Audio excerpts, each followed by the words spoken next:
Good morning and happy Friday! I miss singing Rebecca Black with you, but I hope that you're doing it all on your own and just getting excited for the weekend.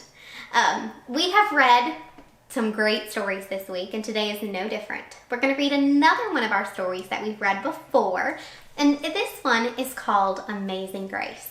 Now remember, this is a story about a girl, and she really is just incredible at singing and dancing and doing all of the great things. And so her school is putting on a play called Peter Pan. And she really wants to play Peter Pan. But her classmates don't think that she can, just because of the way she looks and because she's a girl. That's crazy. Let's read to find out what happens with this girl, Amazing Grace. Amazing Grace.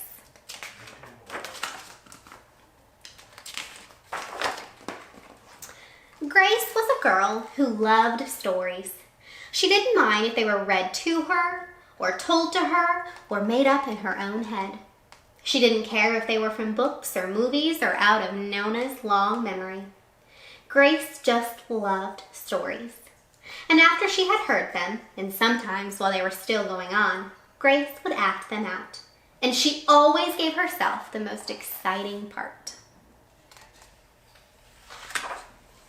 Grace went into battle as Joan of Arc, and she wove a wicked web as Anasai the spider. She hid inside the wooden horse at the gates of Troy. She went exploring for lost kingdoms. She sailed the 7 seas with a peg leg and a pirate. Now, Grace was really amazing, wasn't she? She was so talented.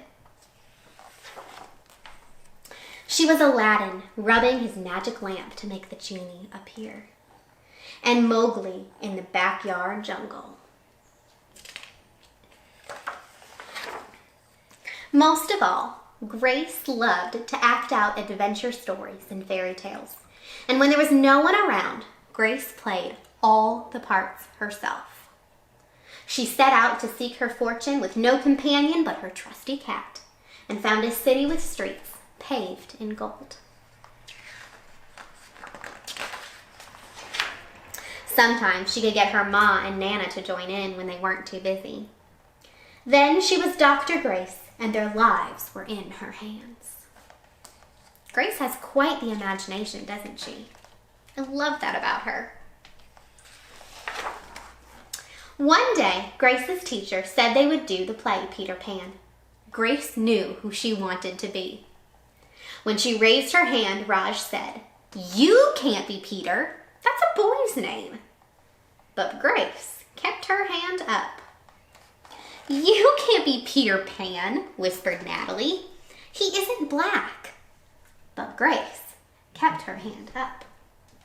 "All right," said the teacher. "Lots of you want to be Peter Pan, so we'll have to have auditions next week to choose parts." She gave them words to learn. When Grace got home, she seemed sad. "What's the matter?" asked Ma. "Raj said I couldn't be Peter Pan because I'm a girl." "That just shows what Ron knows," says Ma. "A girl can be Peter Pan if she wants to." That's true. Grace cheered up, and later she remembered something else. "Natalie said I can't be Peter Pan because I'm black," she said. Ma looked angry. But before she could speak, Nana said, "It seems Natalie is another one who doesn't know anything. You can be anything you want, Grace, if you put your mind to it." On Saturday, Nana told Grace they were going out. In the afternoon, they caught a bus and train into town. Nana took Grace to a grand theater. The sign outside read, "Rosalie Wilkins in Romeo and Juliet," in sparkling lights. "Are we going to the ballet, Nana?" asked Grace. "We are, honey. But first, I want you to look at this picture." Grace looked up and saw a beautiful young ballerina in a tutu. Above the dancer, it said, "Stunning new Juliet."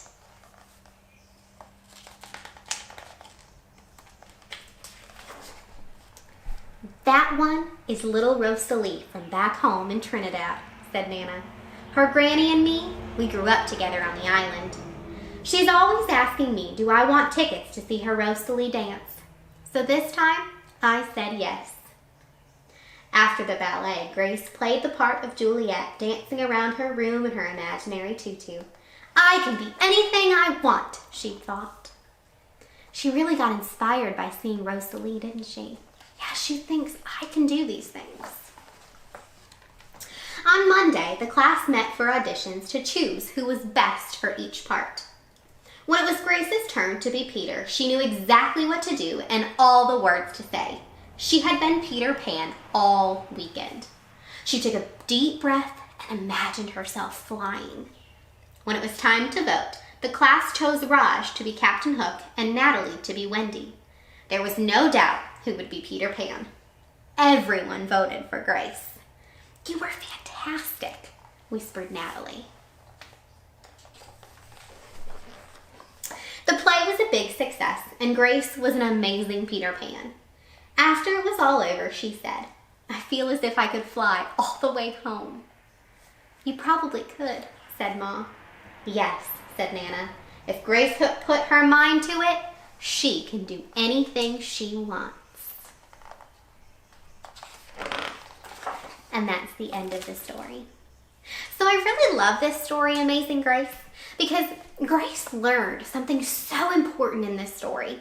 She learned that it doesn't matter what you look like or what anything else, how much money you have or where you come from. All that matters is how hard you try.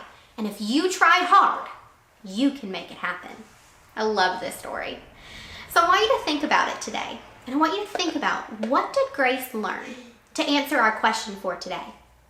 Our question for today says, what did the author want you to learn? The author wanted us to learn something as we were reading. What is it that they wanted us to learn? Once you're finished, I want you to go off and read Raz Kids for 20 or 30 minutes on your own. And then answer that same question again from the books in your book baggie. What did the author want you to learn? I'll see you next week.